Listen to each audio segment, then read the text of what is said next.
بسم اللہ الرحمن الرحیم۔ محمد بن سماک رحمت اللہ علیہ فرماتے ہیں کہ بنو امیہ کے لوگوں میں موسیٰ بن محمد بن سلیمان الہاشمی بہت ہی ناز پروردہ رئیس تھا۔ دل کی خواہشات پوری کرنے میں ہر وقت منہمک رہتا، کھانے پینے میں، لباس میں، خواہشات اور لذت کی ہر نوع میں اعلیٰ درجے پر تھا۔ لڑکے لڑکیوں میں ہر وقت منہمک رہتا، نہ اس کو کوئی غم تھا نہ فکر، خود بھی نہایت حسین چاند کے ٹکڑے کی طرح سے تھا۔ اللہ کی ہر نوع کی دنیاوی نعمت اس پر پوری تھی۔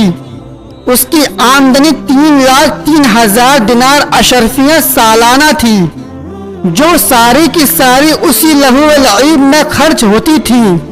ایک اونچا بالا خانہ تھا جس میں کئی کھڑکیاں شہر عام کی طرف کھلی ہوئی تھی، جن پر بیٹھ کر وہ راستہ چلنے والوں کے نظارے کرتا، اور کئی کھڑکیاں دوسری جانب باغ کی طرف کھلی ہوئی تھی، جس میں بیٹھ کر باغ کی ہوائیں کھاتا، خوشبوئیں سونگتا۔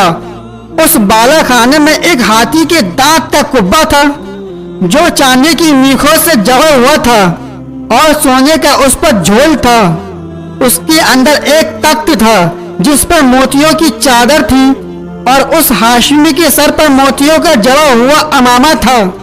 اس کبے میں اس کے یار احباب جمع رہتے، خدام ادب سے پیچھے کھڑے رہتے، سامنے ناچنے گانے والیاں کبے کے باہر مجتمع رہتی۔ جب گانا سننے کو دل چاہتا وہ ستار کی طرف ایک نظر اٹھاتا اور سب حاضر ہو جاتی، اور جب بند کرنا چاہتا ہاتھ سے ستار کی طرف اشارہ کر دیتا، گانا بند ہو جاتا۔ رات کو ہمیشہ جب تک نیند نہ آتی یہی شکل رہتی، اور جب شراب کے نشے سے اس کی عقل جاتی رہتی، یاران مجلس اٹھ کر چلے جاتے۔ وہ نوجوان وہ جون سی لڑکی کو چاہتا، پکڑ لیتا اور رات بھر اس کے ساتھ خلوت کرتا۔ صبح کو وہ شطرنج، چوسر وغیرہ میں مشغول ہو جاتا۔ اس کے سامنے کوئی رنج و غم کی بات، کسی کی موت، بیماری کا تذکرہ بالکل نہ آتا۔ اس کی مجلس میں ہر وقت ہنسی اور خوشی کی باتیں، ہنسانے والے قصے اور اسی قسم کے تذکرے رہتے۔ ہر دن نئی نئی خوشبوئیں جو اس زمانے میں کہیں ملتی وہ روزانہ اس کی مجلس میں آتی۔ عمدہ عمدہ خوشبوؤں کے گلدستے وغیرہ حاضر کیے جاتے۔ اسی حالت میں اس کے 27 سال گزرے۔ ایک رات کو وہ حسب معمول اپنی قبہ میں تھا، دفعتاً اس کے کان میں ایک سریلی آواز پڑی جو ان کے گانے والوں کی آواز سے بالکل جدا تھی، لیکن بڑی دلکش تھی۔ اس کی آواز کان میں پڑتے ہی اس کو بے چین سا کر دیا۔ اس نے اپنے گانے والوں کو بند کر دیا اور قبے کی کھڑکی سے باہر سر نکال کر اس آواز کو سننے لگا۔ وہ آواز کبھی کان میں پڑ جاتی، کبھی بند ہو جاتی کہ یہ آواز جس شخص کی آ رہی ہے اس کو پکڑ کر لاؤ۔ شراب کا دور چل رہا تھا۔ خدام جلدی سے اس آواز کی طرف دوڑے اور اس آواز کو تلاش کرتے کرتے مسجد میں پہنچے، جہاں ایک نوجوان نہایت ضعیف بدن، زرد رنگ، گردن سوکھی ہوئی، ہونٹوں پر خشکی آئی ہوئی، بال پراگندہ، پیٹ کمر سے لگا ہوا، دو ایسی چھوٹی چھوٹی لنگیں اس کے بدن پر کہ ان سے کم میں بدن نہ ڈھک سکے، مسجد میں کھڑا ہوا رب کے سامنے مشغول تلاوت کر رہا ہے۔ یہ لوگ اس کو پکڑ کر لے آئے، نہ اس سے کچھ کہا نہ بتایا، ایک دم اس کو مسجد سے نکال کر وہاں بالا خانے پر لے جا کر اس کے سامنے پیش کر دیا کہ حضور یہ حاضر ہے۔ وہ شراب کے نشے میں کہنے لگا، یہ کون شخص ہے؟ انہوں نے عرض کیا کہ حضور یہ وہی شخص ہے جس کی آواز آپ نے سنی تھی۔ اس نے پوچھا کہ تم اس کو کہاں سے لائے ہو؟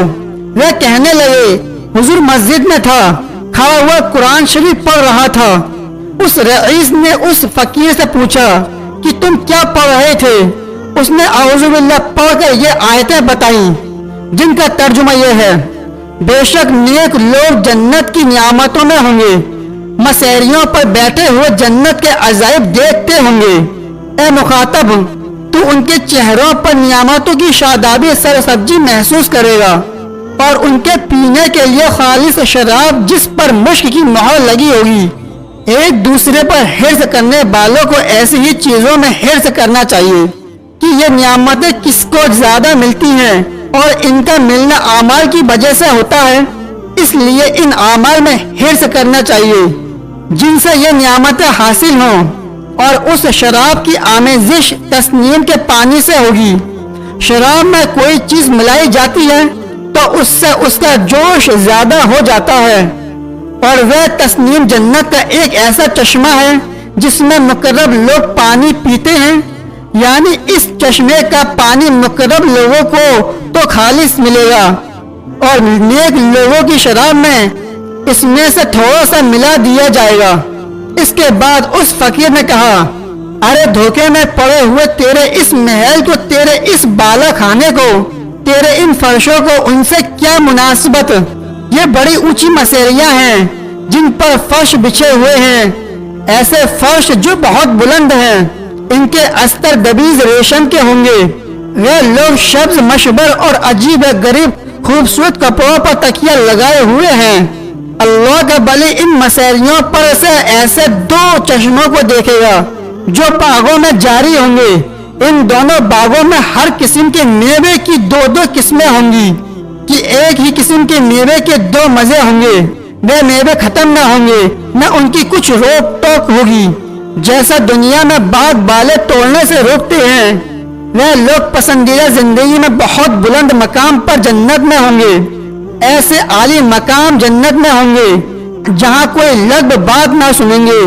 اس میں بہتے ہوئے چشمے ہوں گے، اور اس میں اونچے اونچے تخت بچھے ہوئے ہوں گے، اور آپ کھوڑے رکھے ہوئے ہوں گے، اور برابر گدے لگے ہوئے ہوں گے، اور سب طرف قالین ہی قالین پھیلے ہوئے پڑے ہوں گے کہ جہاں چاہے بیٹھیں، سارے ہی جگہ صدر نشین ہے۔ وہ لوگ سایوں اور چشموں میں رہتے ہوں گے۔ اس جنت کے پھل ہمیشہ رہنے والے ہوں گے، کبھی ختم نہ ہوں گے، اس کا سایہ ہمیشہ رہنے والا ہوگا۔ یہ تو انجام ہے متقی لوگوں کا، اور کافر لوگوں کا انجام دوزخ ہے۔ وہ کیسی سخت آگ ہوگی، اللہ تعالیٰ ہی محفوظ رکھے۔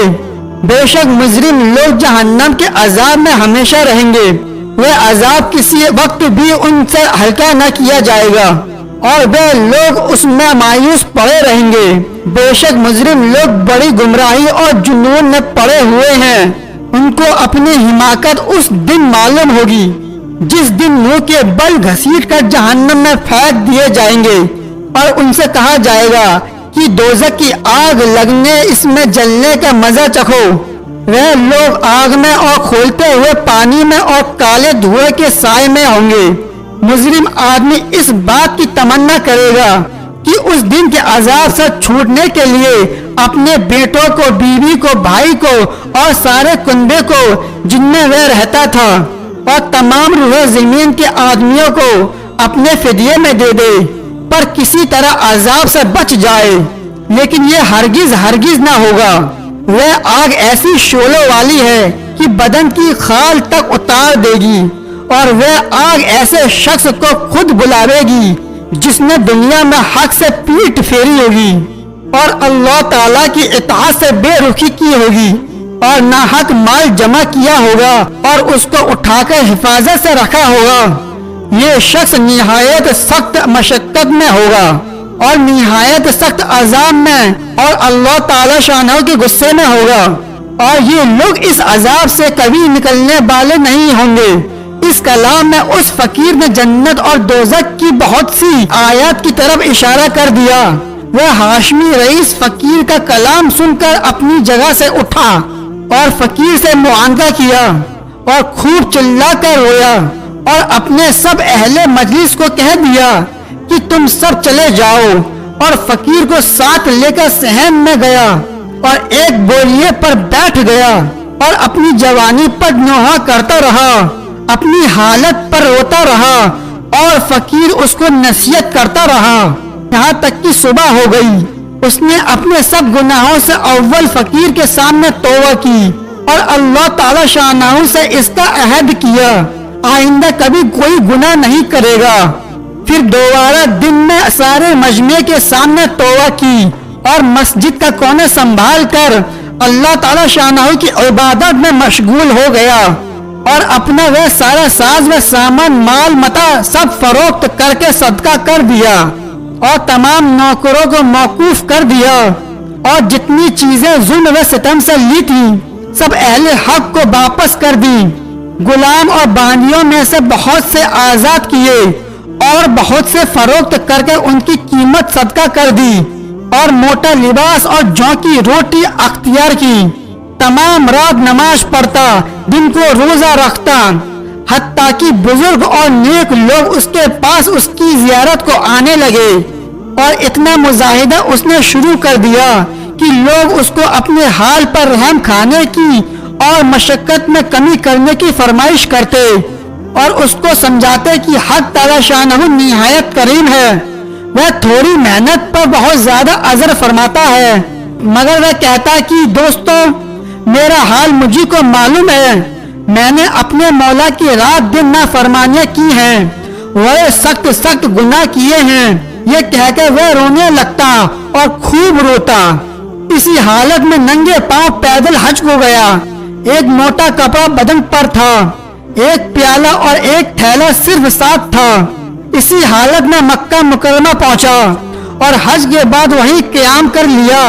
مکہ کے قیام میں رات کو حتیم میں گر گراتا اور کہتا کہ میرے مولا میری کتنی خلبتیں ایسی گزر گئی جن میں نے تیرا خیال بھی نہ کیا، میں نے کتنے بڑے بڑے گناہوں سے تیرا مقابلہ کیا کہ کچھ بھی نہ کمایا اور گناہ میرے ساتھ رہ گیا۔ ہلاکت ہے میرے لیے اس دن جس دن تجھ سے ملاقات ہوگی، یعنی مرنے کے بعد میرے لیے ہلاکت پر ہلاکت ہے، یعنی بہت زیادہ ہلاکت ہے۔ اس دن جس دن اعمال نامے کھولے جائیں گے، وہ میری رسوائی سے بھرے ہوئے ہوں گے، وہ میرے گناہوں میں پر ہوں گے، بلکہ تیری ناراضگی سے مجھ پر ہلاکت اتر چکی ہے اور تیرا عتاب مجھ پر ہلاکت ہے، جو تیرے ان احسانوں پر ہوگا جو ہمیشہ تو نے مجھ پر کیے، اور تیری ان نعمتوں پر ہوگا جن کا ہمیشہ میں نے گناہوں سے مقابلہ کیا، اور تو میری ساری حرکتوں کو دیکھ رہا ہے۔ میرے آقا تیرے سوا میرا کون سا ٹھکانہ ہے جہاں میں بھاگ کر چلا جاؤں؟ تیرے سوا کون شخص ایسا ہے جس سے التجا کروں؟ تیرے سوا کون ہے جس پر کسی قسم کا بھروسہ کروں؟ میرے آقا میں اس قابل ہرگز نہیں ہوں کہ تجھ سے جنت کا سوال کروں، البتہ محض تیرے کرم سے تیری عطا سے اس کی تمنا کرتا ہوں کہ تو مجھ پر رحم فرما دے اور میرے گناہوں کو معاف کر دے۔ اور مکہ ہی میں اس کا انتقال ہو گیا۔ دوستو اسی طرح کی ویڈیوز دیکھنے کے لیے ہمارے چینل کو سبسکرائب کرنا نہ بھولیں، ویڈیو کو لائک کریں، ساتھ میں شیئر بھی کریں۔ ملتے ہیں اور دوسری ویڈیو کے ساتھ۔ السلام علیکم ورحمۃ اللہ وبرکاتہ۔